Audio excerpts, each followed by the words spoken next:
This is a very hot topic in Singapore, foreign workers and also immigration. And we've held many dialogue sessions with the grassroots, with the residents. And I think that Singaporeans understand logically, if you argue it out with them, why we need foreign workers, why we need this immigration. But they're still concerned about competition for jobs, about crowding, competing for houses or for transport on MRT, and deeper things like the character of our society. And of course, there's the psychological aspect too, the sense that they want to be valued, that make sure that Singaporeans are more valued than foreigners. And these concerns come through many other channels as well. We talk to the union leaders, they will reflect some of them. You read in the newspapers, columns, the letters which are written, sometimes this shows up. When we build workers' dormitories, we have to be very careful. We remember the sensitivities which can be aroused. Serangoon Gardens 2 years ago got very upset because things were not explained well enough.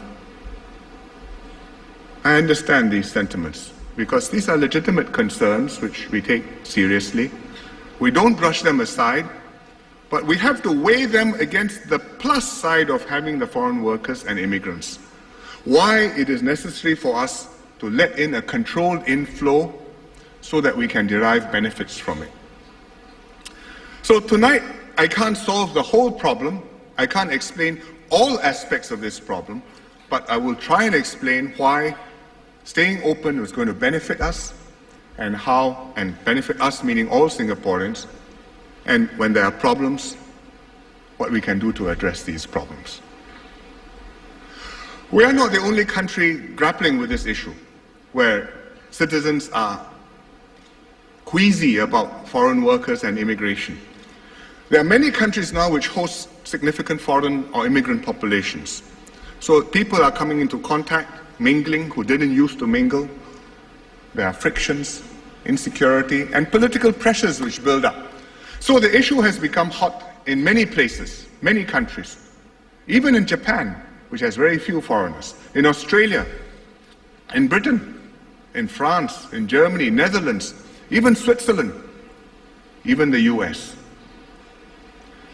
So let me sketch you briefly why it's important for us to stay open. First, because we need talent. We need to gain talent. It makes a tremendous difference to us doing critical work in our economy, helping Singapore to become an outstanding city.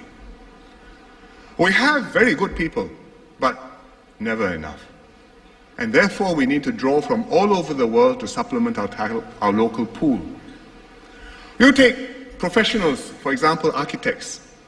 There are lots of talented young architects in Singapore. Recently, URA held an exhibition, 20 Under 45. And they published a little book showcasing the outstanding works by 20 young architects below 45 years old.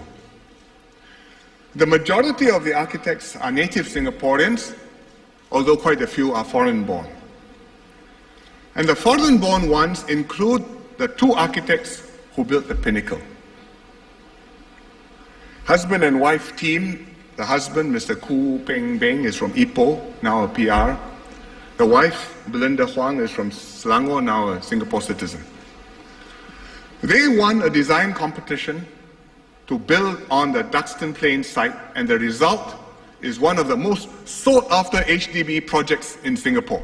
In fact, we don't have enough pinnacles, and so many voters and residents want us to build some more. For the local architect, you might consider this foreign competition. Too fierce, unfair. But for Singaporeans, and especially for the residents of Pinnacles, we benefit. We get a better living environment, we get a more beautiful city.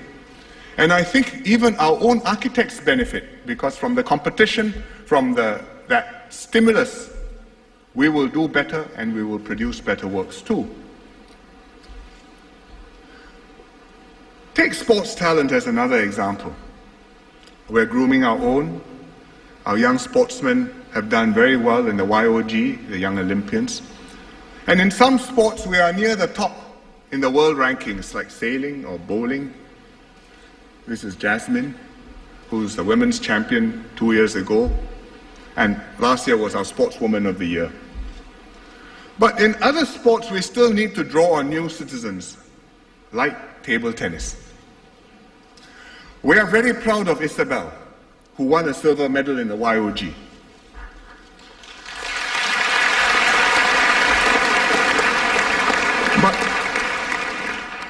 But we have too few Isabels. And so we have topped up. And our women's team has done very well. They won the silver at the Beijing Olympics. Here you see them receiving their medals. In Moscow, at the World Team Table Tennis Championships, they beat China to win the gold medal. And here you see Feng Tianwei celebrating.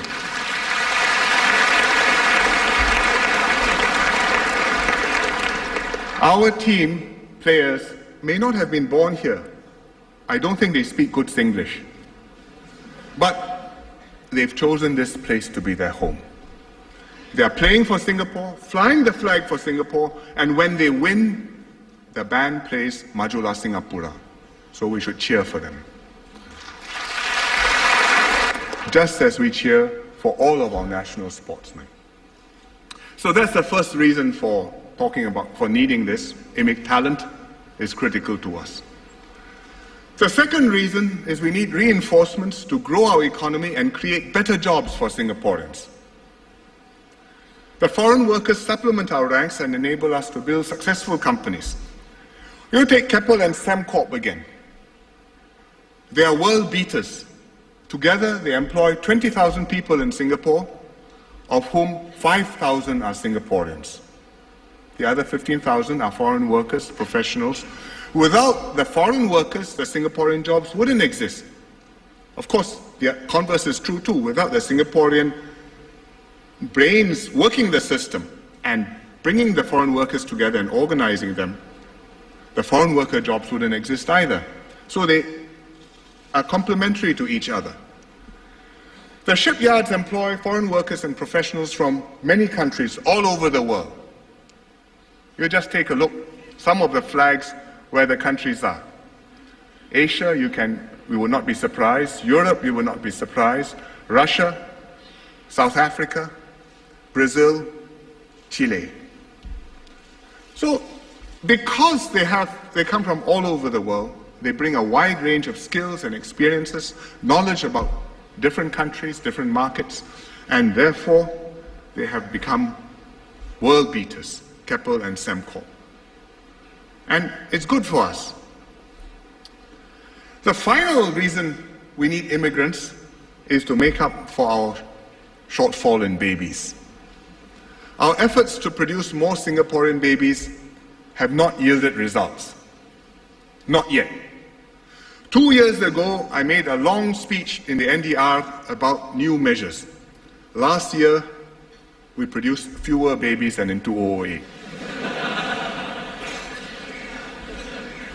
So for this type of productivity, please work harder.